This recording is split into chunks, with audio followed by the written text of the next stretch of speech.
Hey DIYers, what's going on? Mike Borders with the Mike Borders channel. Thank you for watching. We have a Mercruiser outdrive and we're working on the lower unit. We're going to show you how to install a pinion gear bearing the proper and safe way with the right tools. Let's get started.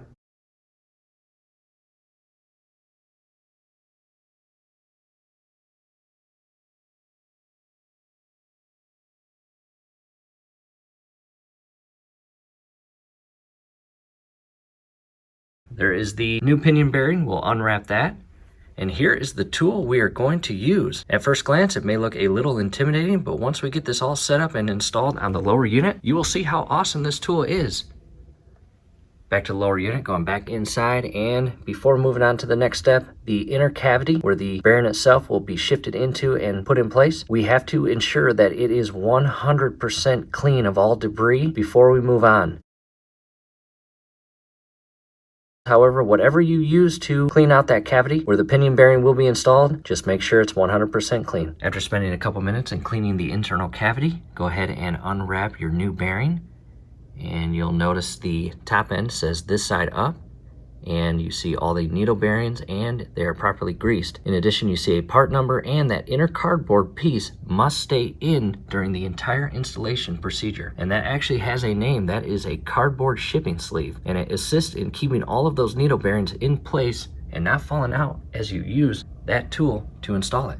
And to a quick overview of the tool itself, it may look like a lot of parts, but it's not really a lot of parts. You have a long threaded puller rod that goes through a nut, a washer, a thick plate, a pilot washer, and down at the very bottom is your bearing installation tool. And right now it's installed backwards or upside down. When it comes time to install that bearing, it will be flipped the opposite direction. And for your convenience, I am going to place all the part numbers to this tool down below in the comment section as well as description section. Back to the lower unit.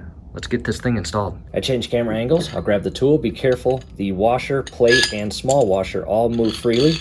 I'll shift those up flush with the nut. And from here, I'll just unscrew the bottom portion here.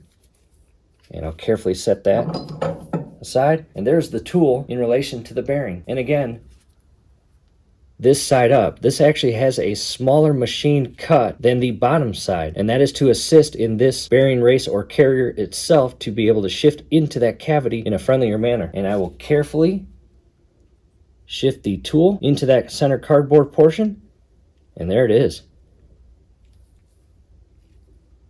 Next, coming to the top portion of the lower unit, and that is your drive shaft cavity, and we are going to carefully shift that tool in place. And in relation to that larger pilot washer, as we shift this rod into this cavity, that larger pilot washer is going to go inside that cavity and properly seat itself at the lower stopping point, as you can see right inside there. I'll do my best to give you a good view of this. And the rod goes in. Be careful as you shift this rod in. You do not want it to scratch the inner cavity.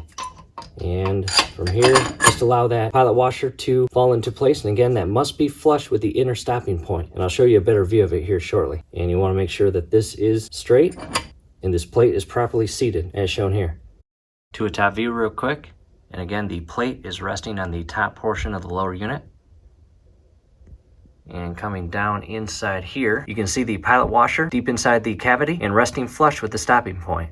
We're now going to come inside the lower portion of the unit, and you can see the threaded portion of the puller rod extending down inside the lower portion. And right now the rod might be too far down, so we are going to come back up top and screw the threaded rod counterclockwise to raise it, and that will allow us to conveniently and efficiently shift this entire portion here into place and align the thread and start installing the bearing. I have raised it, and again, that is going to give us better clearance to shift the bearing and install tool in place to align that thread and continue the install. However, first, some people freeze this. In our case, we're not going to. We are actually just going to lubricate it. This is the Mercury Gear Lube SAE 90, and this is the exact gear lube or gear oil that you install in the lower unit to properly lubricate the entire outdrive. And all I'm going to do is tip it upside down with the cap on, and then I'll unscrew it. And I will use the oil that basically attaches itself to the inner portion of the cap to lubricate the carrier. And no need to overdo it, but you do want it to be lubricated.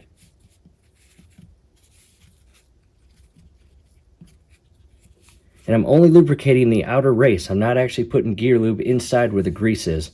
You want to keep the two separate. In addition, I'm doing my best not to lubricate the bottom install because that will be the dry portion I grab as I shift the tool and bearing in place inside the lower unit. And again, grabbing the lower portion or the install tool itself, I will carefully shift this inside the cavity. I've got my left arm up on top holding the threaded rod, and do your absolute best to align it properly. It may take you 20 to 30 seconds. Just do it right. No cross threading. And once it is aligned, I will carefully turn the install tool clockwise so it can grab that thread on the rod itself. And we are in, and it is screwing on extremely efficiently, and that's what you want. If it's hard to turn or rotate, unscrew it, realign it, and try again. And to a close-up where we're at right now, you can still see the threaded portion of the puller rod, and then the lubricated or gear oiled bearing, and then the install tool at the base. And this part you want to do by hand. You want to screw that bearing up into the cavity as straight as possible before shifting to the actual wrenches and adding force to pull that bearing carrier up into that cavity. And I am doing my best to give you good light. And again, as you screw this install tool on, make sure you are properly aligned up top with the plate resting against the top portion of your lower unit. And once it starts to have a little tension on the top portion, give it a slight friendly jiggle to ensure that you are 100% properly aligned prior to moving on. Back to the top portion, and I want to show you the configuration as shown here. The plate itself is properly aligned, the washer and nut are in place, and the rod is straight up and aligned as possible. And the top portion here is cut, and you can use a 10mm wrench. And as I do this, I'm going to do my best to give you multiple camera angles showing the procedure up here as well as watching the bearing itself down below get pulled up and inside the cavity. One last important thing to take into consideration before moving on, make sure that threaded puller rod is at least halfway screwed into that, and you start adding the force to pull that puller up the rod, it might come unscrewed and fall apart, and that's not what you want. To a quick view of the owner's manual steps for our specific serial number outdrive, and there is the pictorial image, and in relation to the letters down here to the parts, and there are all the part numbers right there for the entire tool broken up into pieces. Back to the top, I've grabbed my 10mm wrench and I'm going to rotate this clockwise. And you may find it beneficial to hold the bottom bearing install tool for about 5 to 10 seconds as you rotate this in place, and it will get tighter as you screw this on. Again, go slow, be precise, no need to rush this.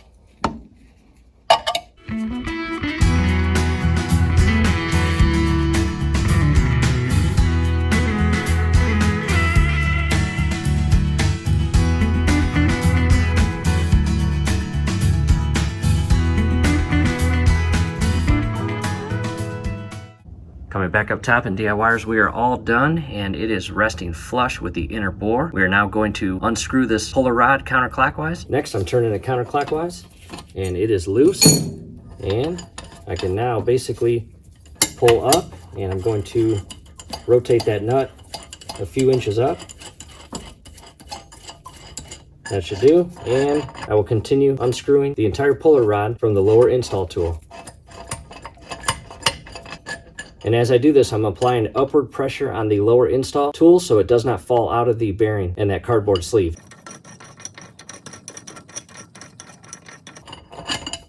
All right, we are loose. I'm going to carefully shift the entire tool up and out